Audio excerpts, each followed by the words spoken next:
Buenas chicos, mi nombre es Georgina Arroyo y vamos a continuar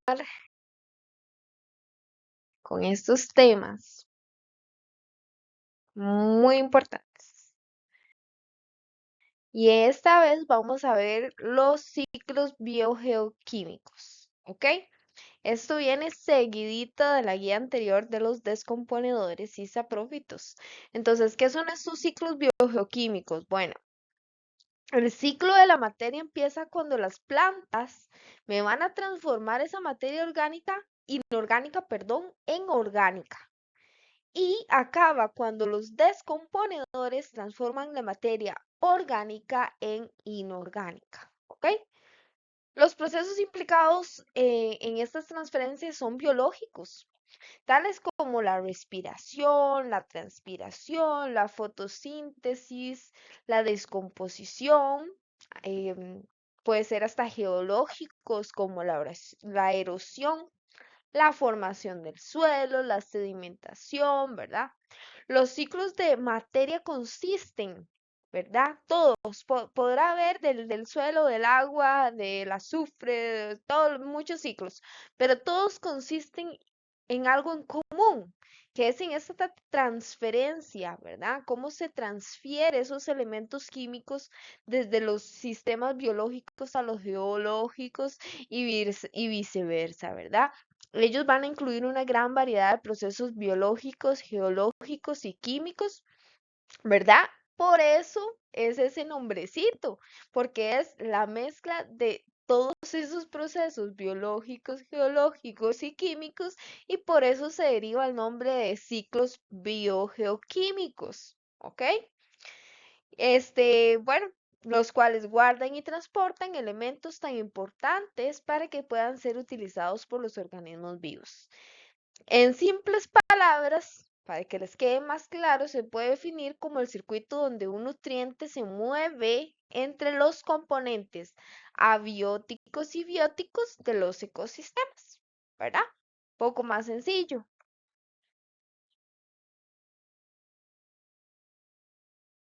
Ok, vamos a iniciar con el ciclo del carbono. Bueno, es súper fundamental, ¿verdad? Porque sustenta la vida en nuestro planeta. A través de esta intrincada red de interacciones, ¿verdad? Entre la atmósfera, entre el océano, la biosfera, la litosfera, ¿verdad? El carbono se va moviendo continuamente. Influye en el clima, en la química atmosférica y en la estructura misma de los ecosistemas. Este, el carbono es un elemento esencial de la biosfera, ya que es el componente principal de la materia viva. El carbono se encuentra en la atmósfera formando tres tipos de compuestos. ¿Cuáles vamos a encontrar? El dióxido de carbono, el monóxido de carbono y el metano. En la litosfera está presente formando parte de rocas en forma de carbonos metálicos. Y en los océanos contienen aproximadamente el 71% de los recursos de carbono del planeta. Bueno, principalmente en forma de carbonatos. Este ciclo de carbono se va a complementar gracias a los organismos descomponedores, ¿verdad? Como los que vimos en la guía anterior, mediante un proceso de oxidación biológica que se efectúa en los suelos de la litosfera y en ciertas regiones de la hidrosfera, e incluye la mineralización y la descomposición de materia muerta vegetal o animal. Por lo general, esta descomposición se logra mediante microorganismos, ¿verdad? Como lo vimos en la guía anterior, las bacterias, etcétera, ¿verdad? Y en la mayoría de los casos se va a producir dióxido de carbono y agua. Entonces, sin embargo, hay que considerar un puntito que ya luego, pues, lo vamos a desarrollar un poco más, ¿verdad?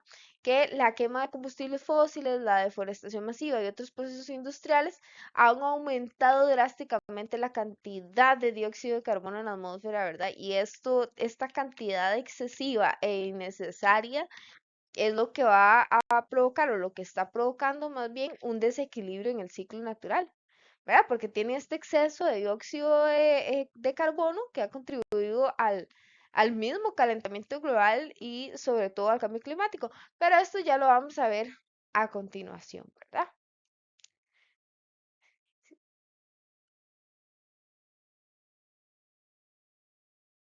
Tenemos el ciclo del nitrógeno, también muy importante para la vida en la Tierra, ¿verdad? Ya que el nitrógeno es un componente esencial en las proteínas, en el ADN y en otros componentes biológicos. Este ciclo nos va a describir cómo el nitrógeno, ¿verdad? Se mueve a través de diferentes formas químicas y reservorios en el ambiente. Este, ya que permite que el nitrógeno pase de la atmósfera a las plantas y de las plantas a los organismos y que luego regrese al ambiente y así, ¿verdad? La fijación convierte el nitrógeno atmosférico en formas utilizables, ¿verdad? Que para que las plantas se absorban, los organismos lo utilicen y los procesos de descomposición y desnitrificación lo devuelvan a la atmósfera, ¿verdad? Este ciclo nos asegura un suministro constante de nitrógeno para mantener la vida. Entonces, hay varios factores o varios procesos, ¿verdad? Para que este ciclo se funcione adecuadamente, ¿verdad? Tenemos la fijación. ¿Qué es lo que pasa aquí? Bueno, que el nitrógeno gaseoso en la atmósfera es inerte y no es disponible para la mayoría de los organismos. Entonces, la fijación nitrogenada va a ser el proceso en el que ciertos microorganismos, ya sean como bacterias o cianobacterias, convierten el nitrógeno gaseoso atmosférico en amonio o en nitratos para que las plantas la puedan absorber. Por decirlo así, ahí está en la atmósfera inerte y no lo podemos utilizar, pero gracias a este proceso de fijación va a hacer que las plantas lo puedan absorber. Asimilación. Las plantas lo absorben, ¿verdad? Esos compuestos nitrogenados del suelo y van a utilizarlo para la sintetización de las proteínas y otros compuestos nitrogenados que son esenciales para su crecimiento.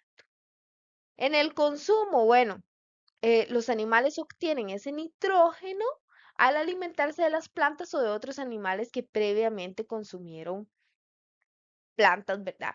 Que todo esto va como seguido, ¿verdad? Viene de la atmósfera, nitrógeno gaseoso que es inerte, ¿verdad? Pero gracias al proceso de fijación, las plantas lo pueden absorber y las plantas lo absorben y lo utilizan para su crecimiento, ¿verdad? Para esa sintetización de proteínas y seguidamente vienen estos animales, vienen a alimentarse de esas plantas que previamente absorbieron nitrógeno, entonces ya ellos tienen nitrógenos en sí por consumir esas plantas, ¿verdad? Entonces, seguidito. Luego vamos con la descomposición. Los organismos descomponedores van a transformar las proteínas y compuestos nitrogenados de los restos de las plantas y animales que ya se encuentran muertos en amoníacos y otros compuestos nitrogenados simples. Y aquí se cierra el ciclo a devolver al nitrógeno en el suelo.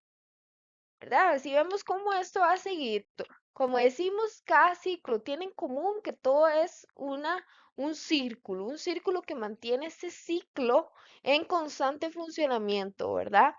Y aquí es donde lo vemos al analizar cada proceso y ver cómo se van uniendo cada uno y cómo se va dando la vuelta. Seguidamente está la nitrificación. Las bacterias del suelo van a convertir ese amonio en nitratos a través de dos procesos, la oxidación del amonio a nitritos y la posterior oxidación de los nitritos a nitratos. Y de estos nitratos son nuevamente absorbidos por las plantas. Entonces es increíble. Otra vez se vuelve el proceso. Y tenemos la desnitrificación. En condiciones anaeróbicas, ciertas bacterias convierten los nitratos nuevamente en nitrógeno gaseoso, cerrando el ciclo otra vez a devolver el nitrógeno en la atmósfera. Entonces vemos qué tan increíble es los procesos, ¿verdad? Cómo todo va dando vuelta, que incluso si no es por la nitrificación que vuelve a las plantas, es por la desnitrificación que vuelve a la atmósfera, cerrando esos ciclos. Eso sería el ciclo del nitrógeno. Vamos con el ciclo del hidrógeno. Ok, este ciclo, a diferencia de los otros, no tiene un ciclo completo como tal en la Tierra, ok, sino que más bien está relacionado o complementado con otros ciclos y con otros procesos químicos. Ok, el hidrógeno es el elemento más ligero y abundante en el universo y su ciclo en la Tierra está más relacionado con su participación en reacciones químicas importantes y en transformaciones en lugar de seguir un ciclo determinado como el que acabamos de mencionar del nitrógeno, ¿verdad? Ok, este elemento es esencial en forma de agua, ¿verdad? Conformando la hidrosfera y participando en el ciclo del agua mediante la evaporación, condensación y precipitación. También se involucra en reacciones químicas vitales, como lo es la fotosíntesis. Entonces, el ciclo del hidrógeno en sí no es un ciclo, ya no es un ciclo como el del nitrógeno o el del carbono o de los otros que vamos a ver, sino que es más bien como un complemento de otros ciclos o de reacciones químicas importantes, pero que cabe destacar, ¿verdad? Por ejemplo, que en este la precipitación, la evaporación, ya lo vamos a ver, ¿verdad? Este ciclo va a comenzar con la evaporación, donde el calor del sol calienta la superficie de los cuerpos de agua, ¿verdad? ¿Qué es eso? Los océanos, los ríos, los lagos y los suelos húmedos. Hace que esa agua pase del estado líquido al estado gaseoso y formando ese vapor de agua en la atmósfera. Una vez en la atmósfera, este vapor de agua se eleva y se enfría formando nubes a través de un proceso llamado condensación. A medida que las nubes crecen, las pequeñas gotas de agua se unen y se vuelven más pesadas, ¿verdad? Y es lo que va a llevar a la precipitación.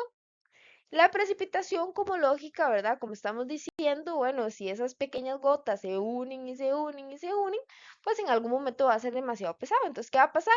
Bueno, esta precipitación puede ser en forma de lluvia o de nieve o de granizo, ¿verdad? Dependientemente de la zona donde se localice. Esta agua cae de nuevo a la superficie terrestre, llena los ríos, los lagos, también proporcionando la humedad necesaria para la vida y para los animales y los seres humanos.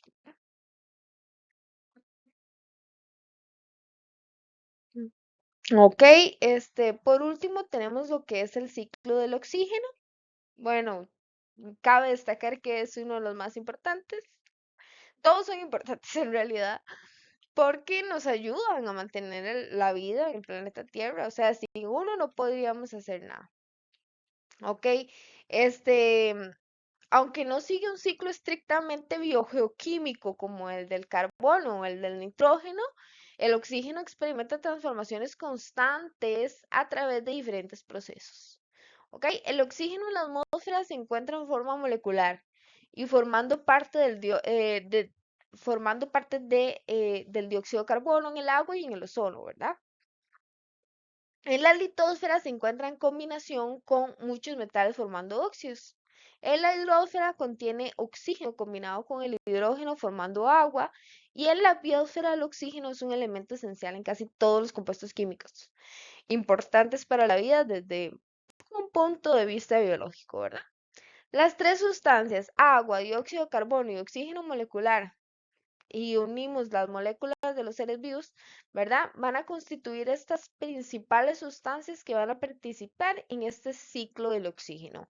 Entonces, el ciclo del oxígeno va a estar involucrado en tres partes que vamos a resumir como las más importantes de esta participación del ciclo del oxígeno, como lo es la fotosíntesis, ¿verdad? Las plantas, las algas y algunas bacterias fotosintéticas producen oxígeno como un subproducto durante la fotosíntesis, donde utilizan ¿qué? La luz solar para convertir en dióxido de carbono y el agua en azúcares y en oxígeno, ¿ok? La luz solar.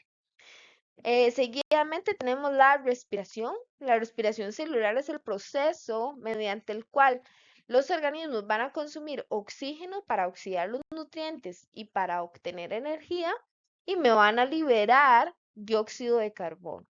¿Ok?